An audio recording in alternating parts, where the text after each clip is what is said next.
축원합니다. 우리 하나님 말씀 스가랴서입니다. 스가랴서 4장 1절에서 14절까지 말씀 함께 보겠습니다. 스가랴서 4장, 제가 가지고 있는 성경은 구약 성경 1315 페이지에 있습니다.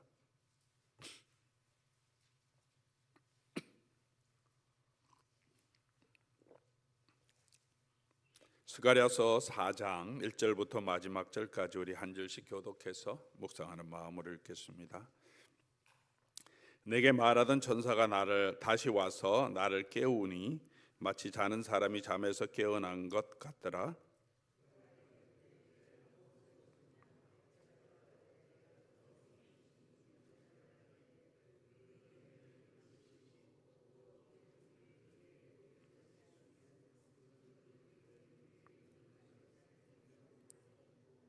그 등잔대 곁에 두 감람나무가 있는데 하나는 그 기름 그릇 오른쪽에 있고 하나는 그 왼쪽에 있나이다 하고,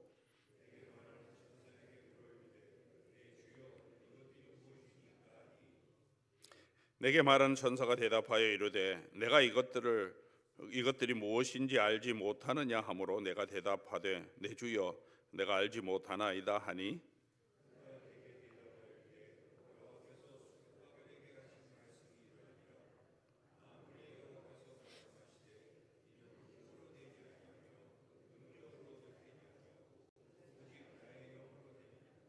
큰 산아 내가 무엇이냐? 내가 스룹바벨 앞에서 평지가 되리라. 그가 머릿돌을 내놓을 때 무리가 외치기를 은총 은총이 그에게 있을지어다 하리라 하셨고, 스룹바벨의 손이 이 성전의 기초를 놓았은즉 그의 손이 또한 그 일을 마치리라 하셨나니, 만군의 여호와께서 나를 너희에게 보내신 줄을 내가 알리라 하셨느니라.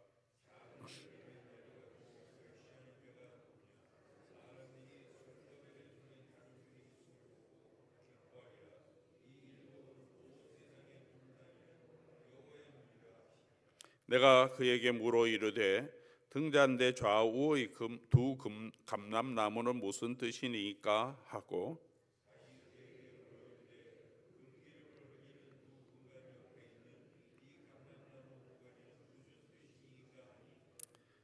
그가 내게 대답하여 이르되 내가 이것이 무엇인지 알지 못하느냐 하는지라. 내가 대답하되 내 주여 알지 못하나이다 하니, 이르되 이는 기름 부음 받은 자 둘이니 온 세상의 주 앞에 서 있는 자니라 하더라. 아멘. 같이 한번 기도하겠습니다. 사랑하는 우리 아버지 하나님, 오늘도 이 새벽 시간 우리 잠에서 깨어서 또 하나님을 사모하며 하나님의 은혜를 사모하며 하나님 앞으로 나아왔습니다. 오늘도 이곳에 나온 모든 주의 자녀들에게 하나님의 은혜로 채워주시고 우리 믿음의 눈을 열어주셔서 하나님의 하나님 되심을 보게 하옵소서. 오늘도 주의 말씀 스가랴서를 우리가 함께 묵상하려고 합니다. 우리의 마음을 열어주셔서 하나님의 뜻을 알게 하시고 우리를 향하여 일하시는 하나님의 모습을 보게 하시고 하나님 보여주신 그 말씀 붙들고 오늘도 담대하게 믿음으로 설 수 있도록 성령께서 오늘 이 가운데 역사하여 주시고 각 사람에게 필요한 은혜를 부어 주시옵소서. 우리 주 예수 그리스도의 이름으로 기도드립니다. 아멘. 저희가 계속해서 우리 스가랴서를 묵상하고 있습니다. 매일 성경 우리 본문을 가지고 우리 따라가면서 함께 온 교회가 묵상해 가고 있습니다. 그냥 성경을 읽으면 우리 스가랴서 또 구약의 예언서들을 이렇게 하나하나 묵상해 가기 쉽지 않은데 우리가 필요한 말씀 또 어렵지 않은 말씀만 볼 수 있는데 이렇게 체계적으로 우리 매일 성경 이런 교재를 통해서 성경 전체를 한 6년에 한 번은 다 묵상할 수 있도록 이렇게 따라갑니다. 오늘 스가랴서는 여러분 계속 묵상하시고 또 스가랴서 시작할 때 매일 성경에도 간단한 요약이 있고 또 해설 성경 보면 앞에 이렇게 설명들이 있습니다. 그런 부분들도 지나가지 마시고 보면 성경 공부가 됩니다. 스가랴서 배경이 이렇구나. 스가랴서는 이제 구약 성경 맨 뒤쪽에 있는 세 소선지서 중에 세 개죠. 학개, 스가랴, 말라기. 맨 뒤에 붙은 것은 분량이 작기도 하지만 맨 마지막 구약 시대 포로 후 시대의 맨 마지막에 주어진 선지서의 내용입니다. 학개 스가랴는 거의 동시에 이스라엘 사람들이 포로에 돌아와서 성전을 건축할 때 하나님께서 메시지를 주시고 건축하는 사람들을 독려하고 격려하고 위로하며 하나님이 이루실 영광을 보여준 두 선지자 학개 스가랴. 학개서도 읽어보시면 스가랴서와 거의 같은 시대에 같은 내용을 다루고 있습니다. 말라기는 한참 지나서 이스라엘 백성들을 다시 재건할 시기에 있었던 선지서, 구약 성경의 마지막 선지서입니다. 스가랴 선지서는 포로 후 성전 재건을 하고 있는 이제 총독인 스룹바벨과 또 제사장인 여호수아 용도 아래서 이제 돌아온 성도들이 다리와 왕의 허락으로 이제 성전 재건해도 된다 그렇게 해서 성전을 다시 세워갑니다. 스가랴서 첫 번째 1장을 보면 다리오 왕 제2년에 8월에 이 메시지를 주셨다 그렇게 말합니다. 다리오 왕 2년 6월에 공사가 시작되었고 조금 만들어가면서 보수 공사를 하면서 힘이 빠져가고 있을 때 하나님께서 스가랴를 통하여서 이 성전은 먼저 성전을 본 사람들에 비하면 생각하면 그만큼 재료도 없고 크기도 그렇고 사람들도 많이 없어서 그들이 세워가는 성전이 솔로몬 성전보다 너무나 보잘것없고 자기 무리들을 보더라도 바깥에서 위협하는 사람도 있고 또 너무 부족한 모습 보여서 많이 낙심해 갈 때 하나님께서 스가랴를 통하여서 스가랴서 첫 번째 전반부는 계속해서 하나님의 비전 환상을 보여주십니다. 스가랴에게 환상을 보여주시고 그 환상을 스가랴가 이스라엘 백성들이 전하면서 우리가 보는 것은 미약하지만 하나님께서 이 성전을 통해서 앞으로 하실 하나님이 회복할 영광스러운 성전의 모습을 보여주시면서 미약한 이 일이지만 우리가 같이 해야 합니다라고 이렇게 격려하는 내용입니다. 그런 의미에서 스가랴서의 메시지는 오늘 저와 여러분에게도 분명한 직접적인 메시지를 담고 있습니다. 하나님께서 계획해서는 정말 회복해야 될 성전은 돌로 만든 이 제2성전이 아니라 이 백성을 통하여 남은 자를 통하여서 하나님께서 메시아를 보내주시고 그 예수 그리스도께서 세워 가시는 성전이죠. 돌로 된 성전은 다 무너뜨려지고 예수님께서 당신이 사흘 만에 다시 살아나심으로 하나님의 정말 성전을 새롭게 하시고 예수님을 통하여서 이 땅에 있는 성전은 하늘에 있는 성전의 모형인데 하늘의 성전으로 우리 이 땅에 있는 사람들이 들어갈 수 있는 새롭고 살아있는 길을 주셨고 그리고 그 하늘에 있는 성전에 들어가는 백성으로 이 땅에 모인 무리들 그 가운데 하나님의 영을 부어주셔서 너희는 하나님의 영이 거하는 성전으로 지어져 가고 있다고. 우리 교회 성도들 한 사람 한 사람 너희 몸이 하나님의 영이 거하시는 성전이고 우리 교회가 성전이며 그 성전을 세워가도록 지금 지어져 가고 있기 때문에 그 성전을 세워가야 한다고 말하고 있습니다. 그리스도의 몸된 교회를 세우고 그 교회를 통해서 하나님의 나라의 복음을 이 땅에 전함으로 하나님의 영광을 이 땅에 나타나는 그런 성전으로 세워져 가라고 말씀하십니다. 스룹바벨 시대에 그 시대의 사람들이 지어져 가는 성전을 볼 때 자기들의 모습을 볼 때 너무나 보잘것없어 성전을 짓다가 낙심하게 되는 것처럼 오늘 우리도 하나님의 영광이 우리 가운데 영적으로 임했지만 우리 교회의 모습을 볼 때 이 교회 안에 구성원인 사람들을 볼 때 그 일을 하는 우리를 볼 때 너무 보잘것없어 보여서 우리도 낙심할 때도 많이 있습니다. 그런 저와 여러분에게 이 스가랴에서 보여주는 환상 이렇게 하나님이 앞으로 이루실 그 성전의 영광을 보여주시는 것은 우리에게도 너무나 큰 힘이 되고 또 우리가 보아야 할 하나님의 약속이 아닌가 생각합니다. 오늘 본문은 네 번째 다섯 번째 환상입니다. 4장이지만 내가 말하던 천사가 다시 와서 나를 깨우니 마치 자는 사람이 잠에서 깨어난 것 같더라. 자다가 하나님이 주신 환상을 보게 된 거죠. 오늘 환상의 내용은 1장에서 14장 4절까지 읽었지만 스가랴가 본 것은 순금 등잔대, 7이 등대가 있는 순금 등잔대, 성전에 있는 등잔대겠죠. 그리고 양쪽에 감람나무가 있고 이 순금 등잔대에 7 등잔대가 이렇게 있는데 그 기름이 관유를 부어야 이제 이 등잔이 탈 텐데 감람나무에서 관이 연결되어서 기름을 붓는 것이 아니라 두 감람나무에서 감람나무는 감람유 올리브 트리를 올리브 기름을 내는 건데 바로 연결되어서 기름이 공급되면서 계속 불을 밝히는, 기름을 부으면 끝날 때가 있지만 나무 자체에서 그냥 기름이 계속 공급되는 그런 모습을 이렇게 보여준 거예요. 그러니까 순금 등잔대와 그리고 두 감람나무 그 옆에서 관으로 연결돼서 기름을 공급하는 이런 모습을 보여주고 있고, 이게 무슨 뜻입니까? 이렇게 묻고 있고 하나님이 대답하시는 그런 내용이 오늘 본문의 내용입니다. 먼저 이 본문 이 두 감람나무와 순금 등잔대의 의미를 우리가 설명하기 전에 먼저 우리가 한번 살펴볼 것은 스가랴가 이 환상을 보면서 천사에게 말하는 내용입니다. 4절 말씀 보면 내게 말한 천사에게 물어 이르되 내 주여 이것들이 무엇입니까? 당연히 묻겠지. 이것이 무엇입니까?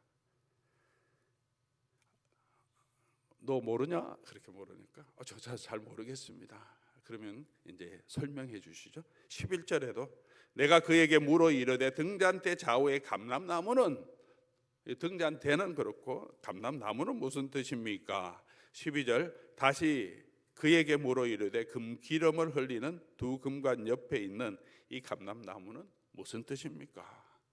14절 이게 그렇게 길지 않지만 이렇게 무슨 뜻입니까? 무슨 뜻입니까? 스가랴가 계속 묻고 알기를 원하고, 그래서 이 환상을 주신 거죠. 그리고 하나님께서 그것을 알려주기를 원하십니다. 이 내용을 이렇게 기록한 것은 그냥 설명하셔도 되는데 기록한 것은 우리가 이 성경을 읽으면서 무엇입니까? 알기를 원하는 그 질문을 함께 하기를 원하시고, 너희가 모르느냐? 이것이 하나님의 뜻이고 이 환상의 뜻이다를 우리에게 보여주시는 하나님의 말씀입니다. 요한계시록도 우리가 지난달 묵상했는데 요한계시록에도 스가랴서에 보여줬던 환상이 많이 들어 있습니다. 비슷한 내용들이. 요한도 천사가 보여주는 환상을 보면서 요한도 그 환상을 보면서 천사에게 자꾸 묻습니다. 이 흰옷 입은 사람은 누굽니까? 어디서 왔습니까? 이것은 무슨 뜻입니까? 천사는 계속 요한에게 보여주십니다. 계시로 갈 때 계시라고 하는 것은 열어서 보여주다, 아포칼롭시스라는 열어서 보여주다는 뜻입니다. 선지서도 하나님께서 하나님의 뜻을 우리에게 말씀해 주는 것이 선지자이고 그것이 선지서의 내용입니다. 선지서만 선지서로 보는 것이 아니라 성경 전체, 모세가 하나님이 택하신 선지자라고 얘기한 것처럼 하나님께서 이 세상을 어떻게 창조하셨고 이스라엘 백성을 어떻게 선택하셨고 그들의 하나님이 되어주신 이유가 무엇이고 그들에게 주신 말씀이 무엇인지를 열어서 보여준 말씀이 전체적으로 이게 성경의 말씀, 예언의 말씀이라고, 우리가 성경 전체를 예언의 말씀이라고 우리에게 말하고 있는 이유입니다. 열어서 보여주신 것입니다. 사랑하는 교우 여러분, 하나님께서는 하나님의 백성들이 보지 못하는 것이 아니라, 알지 못하는 것이 아니라 하나님이 어떤 분이시고 이 세상의 영적인 실체는 무엇이고 앞으로 하나님께서 그의 백성을 통해서 어떤 일을 이루시고 어떤 영광을 주시고 어떤 마지막 승리를 이루실 것인지를 우리로 하여금 눈을 열어 또 우리의 마음을 열어 우리가 보게 하시고 알게 하시고 보여주십니다. 스가랴가 말한 것처럼 내가 모르겠습니다, 알려주십시오, 이게 무슨 뜻입니까? 라는 이런 마음의 자세를 가지고 우리가 하나님 앞에 서야 합니다. 우리 눈으로 보이는 것만 보고 사람들이 생각하는 대로만 생각하는 것이 아니라 하나님은 무슨 말씀하시는지, 하나님 우리에게 무엇을 보여주시는지 우리가 그것에 대한 관심을 가져야 합니다. 하나님 앞에 나와서도 내가 원하는 것, 내가 보아야 할 것만 보고 알려달라고 할 것이 아니라 하나님이 보여주시는 그 계시의 뜻, 하나님이 이루시는 구원의 경륜이 무엇인지 하나님 우리로 하여금 알게 해 주시옵소서, 우리로 하여금 깨닫게 해 주시옵소서라며 우리 하나님 앞으로 나아가야 함을 우리 오늘 본문을 통하여 다시 한번 기억하게 됩니다. 사랑하는 교회 여러분, 오늘 우리 찬송한 것처럼 우리가 믿음으로 걸어가기 위해서는 하나님의 약속을 보아야 하고 하나님이 보여주신 그것을 보고 믿는 것이 믿음입니다. 그냥 우리 자신이 스스로 확신 가운데 그 하는 게 믿음이 아니고 그냥 무조건 믿습니다, 잘 되게 됐기를 믿습니다, 그럼 우리의 확신이 아니고 보는 것을, 보여주시는 것을 하나님이 주신 것이로 알고 우리가 그 약속을 붙드는 것이 우리의 믿음임을 다시 한번 기억하면 좋겠습니다. 우리가 말씀을 묵상하는 이유도, 매일매일 우리가 말씀 묵상을 하자는 이유도 매일매일 하나님이 보여주시는 그 하나님의 비전을 우리가 보아야 우리가 믿음으로 또 담대하게 걸어갈 수 있기 때문에 매주 예배하면서 다시 하나님의 말씀을 공부하고 성경을 우리가 양육 과정을 통해서 조금은 체계적으로 내 마음에 은혜 되는 것도 필요하지만 성경 전체가 어떤 내용을 가지고 있고 성경이 보여주시는 구원의 확신 또 교리적인 내용이 무엇인지 이것들을 튼튼하게 세워놔야 우리가 흔들리지 않고 하나님이 주신 약속 위에 우리가 든든하게 서가게 되는 것입니다. 그래서 또 가을 학기에도 우리가 양육 과정도 또 새롭게 오픈할 텐데 하지 않으신 분 다시 성경이 무엇인지 함께 배우며 이 말씀 위에 서갈 수 있기를 바랍니다. 매일 말씀을 통하여서 또 성경 묵상을 통하여서 하나님이 보여주시는 그것을 보게 해달라고, 그리고 보고 그 믿는 믿음 안에 서게 해달라고 우리 간구하며 말씀 위에 세워가는 우리 로뎀 장로교회가 될 수 있기를 주의 이름으로 간절히 소원합니다. 그렇게 우리 모두가 그 하나님의 말씀을 사모하며 그 말씀이 보여주시는 것대로 우리가 보고 우리 눈으로 보는 것이 아니라 말씀이 하나님이 보여주시는 것을 우리가 함께 보고 그것을 믿는 믿음 위에 설 수 있기를 바랍니다. 그러면 이제 순금 정잔 때 두 감람나무는 무엇입니까? 이 순금 등잔 때는 설명합니다. 혹시 잘못 이해하지 않도록 천사가 설명해 주죠. 10절 말씀이죠. 이 일곱은 등잔에 불이 타고 있으니까 이 일곱은 온 세상에 두루 다니는 여호와의 눈이라. 요한계시록에도 일곱 금촛대를 보여주십니다. 이 촛대라고 했는데 초를 타는 것이 아니라 원래 이 헬라 단어는 램프 스탠드예요. 이게 한국말로 촛대가 아니고 등잔대예요. 등잔대. 옛날에 초를 세운 게 아니라 등잔에 기름 넣고 심지어서 불 붙여서 타오게 하는 거죠. 일곱 똑같죠. 일곱 촛대. 일곱 촛대가 뭡니까? 등잔대가 뭡니까? 계시록에서 예수님이 분명히 말씀해 주십니다. 이거는 이 세상을 밝히는 일곱 교회다. 그러면서 그 일곱 교회의 메시지를 주시죠. 에베소 교회부터 시작해서 메시지를 주십니다. 이 등잔대는 뭐냐? 세상을 밝히는 여호와의 눈이다. 여호와의 눈이다라고 말합니다. 여호와께서 온 세상의 주권자임을, 온 세상을 다스리시는 분임을, 온 세상을 밝히시는 분임을 보여주고 있습니다. 이 세상의 주권자는 바벨로니아의 왕도 아니고 페르시아의 왕도 아니고 전능하신 하나님, 이 성전에 함께 하시는 이스라엘 백성의 하나님이시며 하나님께서 이 세상을 두루 다니면서 밝히시고 보시고 계시다는 것을 이 불꽃 같은 눈으로 이 세상을 밝히듯이 하나님의 영이 이 모든 세상을 보십니다. 무엇보다도 그 하나님께서는 그 백성들의 형편을 하시고 그 백성들 눈동자같이 지키시는 분이십니다. 두 감람나무는 뭐냐? 성전을 세우도록 이끌어가는 하나님의 기름 부음 받은 종이다라고 설명하고 있습니다. 14절이죠. 이르되 이는 기름 부음 받은 자 둘이니 온 세상의 주 앞에서 서 있는 자니라 하더라. 직접적으로는 스룹바벨과 대제사장인 여호수아 두 사람을 통해서 하나님께서 이 일을 하신다, 이 사람을 들어서 하나님이 사용하신다는 메시지를 우리에게 분명하게 스가랴는 보여주고 있습니다. 조금 더 길게 구속사적으로 보면 하나님께서 내려주실 메시아이신 예수 그리스도를 우리에게 보여주고, 그 예수 그리스도의 영을 부어주신 또 교회와 이 두 감람나무는 연결되죠. 14절, 이 기름 부음 받은 자 둘이니 온 세상의 주 앞에 서 있는 자니라. 하나님께서 세워서 일하게 하시는 두 지도자를 말합니다. 스룹바벨과 제사장 여호수아를 직접적으로 의미하는데, 사람들이 보기에는 옛날 첫 번째 성전은 다윗이 준비했고 솔로몬이 세웠습니다. 다윗과 솔로몬은 이스라엘 백성들의 구국의 영웅이죠.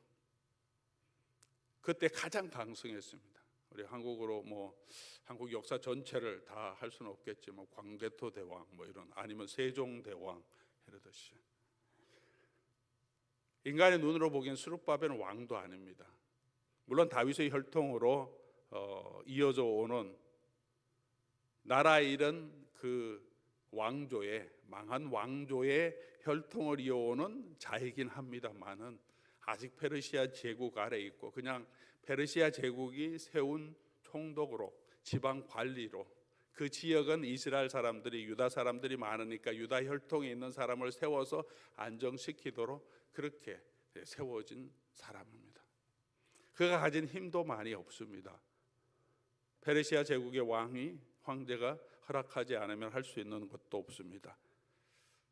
제사장 여호수아도 다윗에 있었던 제사장 사독 아비아달 같은 그런 영광의 모습도 없습니다.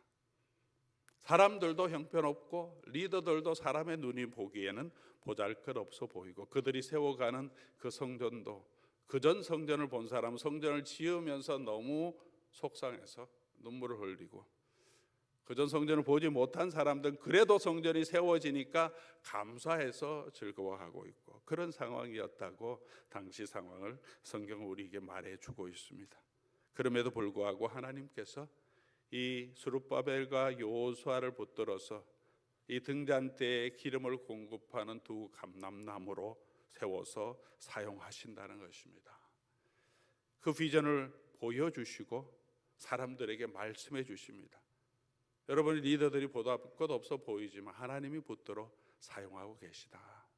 그들을 통해서 하나님께서 그 빛을 밝히실 것이다 라고 말씀하고 계십니다.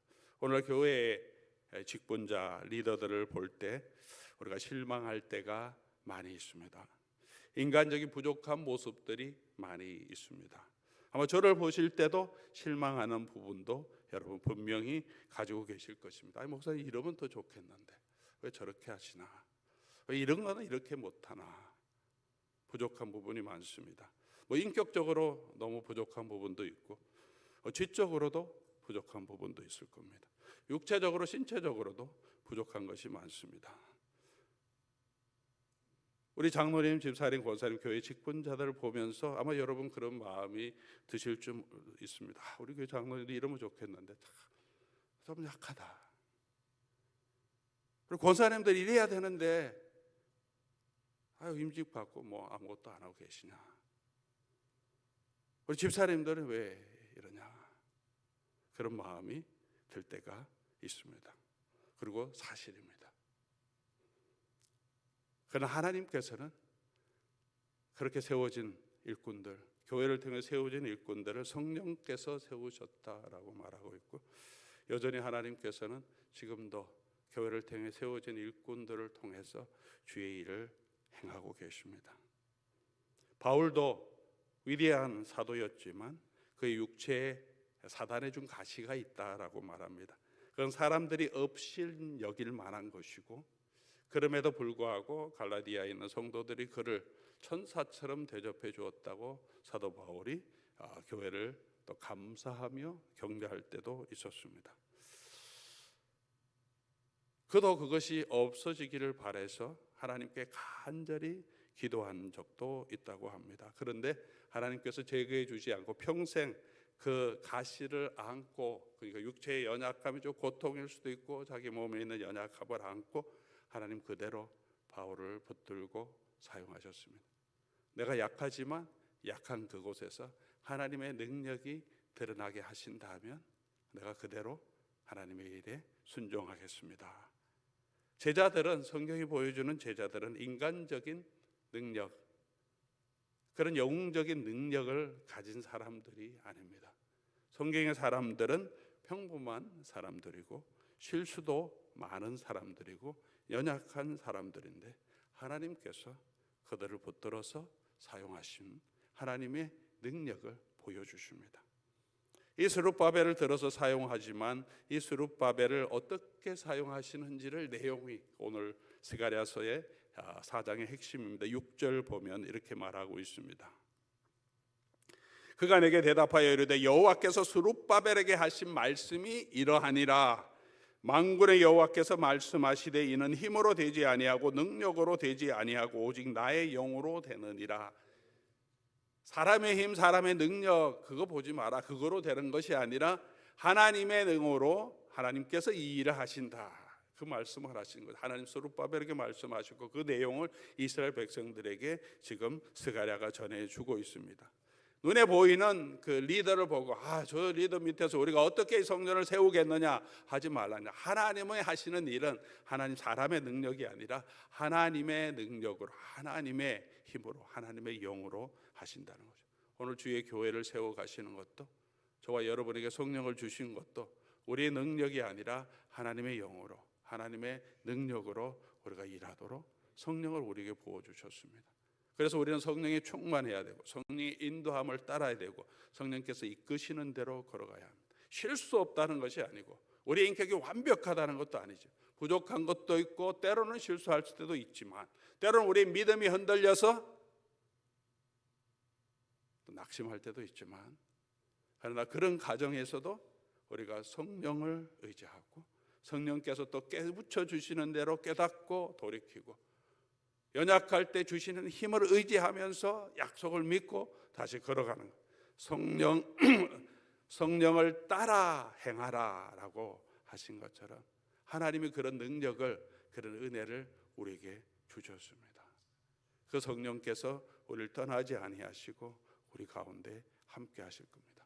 사도 바울이 복음을 전할 때도 그 복음은 자기의 말, 지혜로운 말로 된 것이 아니라 성령의 나타나심으로, demonstration of Holy Spirit, 성령이 그를 통해서 역사하심으로 믿는 사람이 생기고 교회가 생기고 복음의 역사가 일어났다고 고백하고 있습니다.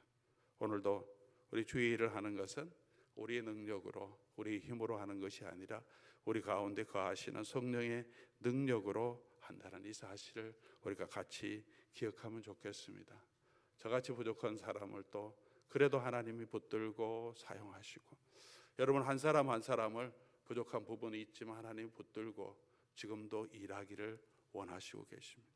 또 그런 직분을 우리에게 주셨습니다. 내가 아직 젊으니까 못하는 것이 아닙니다.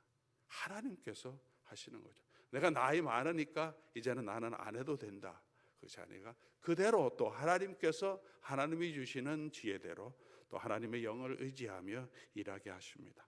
스룹바벨 앞에서 7절 보니까 큰 산들이 평지가 되게 하실 것이다. 8절 그에게 사람들이 고백하기를 은총이 그에게 있을지어다.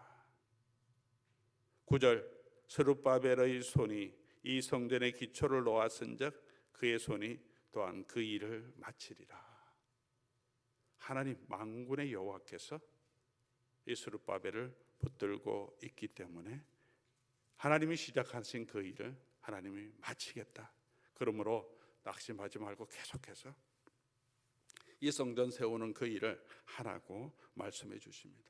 빌립보서 1장 6절 보면 너희 안에 착한 일을 시작하신 이가 그리스도 예수의 날까지 이루실 줄을 우리가 확신하노라 라고 사도 바울은 빌립보 교회 성도들을 향하여 권면하고 있습니다. 우리 안에 하나님께서 이 하나님의 성전이 되게 하시고 우리 교회가 하나님의 영이 거하는 성전이 되게 하시고 이 시대에 이 땅에 하나님이 주신 복음의 등불이 되게 하셨는데 우리의 눈으로 보기에는 너무 보잘것없는 사람들, 세상의 능력도 힘도 그렇게 없어 보이는 사람들이지만 하나님께서 우리를 통해서 하나님의 일을 이루시고 이 땅에 평지가 되게 하시고 하나님이 시작하신 그 일을 마치시겠다고 약속해 주셨습니다.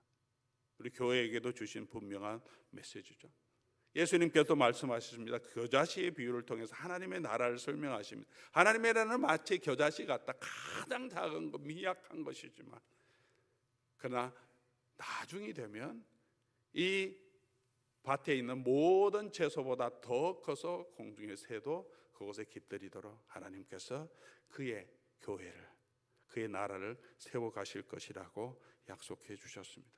저와 여러분의 삶 안에 선한 일을 시작하신 하나님께서 지금 인생의 중반 아니면 후반에서 여러 가지 삶의 고난, 어려움 때문에 힘들고 어렵지만 하나님이 시작하신 그 일을 반드시 finish, 끝내 가실 겁니다.